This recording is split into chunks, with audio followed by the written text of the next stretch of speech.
Cette audition de Patrick Stroda était très attendue parce que le directeur de cabinet d'Emmanuel Macron apparaît comme le fusible idéal. Patrick Stroda qui a expliqué devant les députés qu'il avait appris les agissements d'Alexandre Benalla le 2 mai. Et il a qualifié son comportement d'inapproprié, d'inacceptable, de choquant selon ses propres termes.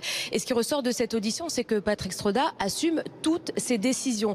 Le directeur de cabinet de l'Élysée qui a affirmé que c'est lui qui a autorisé Alexandre Benalla à participer à cette journée du 1er mai, mais seulement en qualité d'observateur et en lui précisant bien qu'il ne devait absolument pas participer aux actions de terrain. Patrick Stroda qui a également expliqué que les sanctions ont été immédiates parce qu'on le sait, Alexandre Benalla a été suspendu pendant 2 semaines, a été mis à l'écart de ses fonctions. Il a également été rétrogradé. J'ai pris cette décision seul, c'est ce qu'a affirmé Patrick Stroda. Je vous propose tout de suite de l'écouter. J'ai pris cette décision. Je l'ai prise seul, en mon âme et conscience. Je n'ai jamais parlé de ce sujet avec le chef de l'État, qui était à 10 000 kilomètres, qui est rentré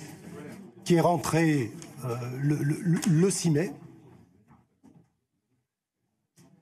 Et j'ai été recruté sur cette fonction pour m'occuper de la gestion interne de la présidence. C'est vraiment ma responsabilité.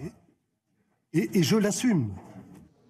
Alors est-ce que c'était à Patrick Stroda de saisir la justice? En tout cas, il estime qu'il n'avait pas les éléments nécessaires pour le faire. Le directeur de cabinet d'Emmanuel Macron qui a confirmé la version de l'Élysée concernant l'absence de Alexandre Benalla à une réunion pendant sa suspension. Il n'était pas à l'Élysée, j'en suis formel, c'est ce qu'il a déclaré.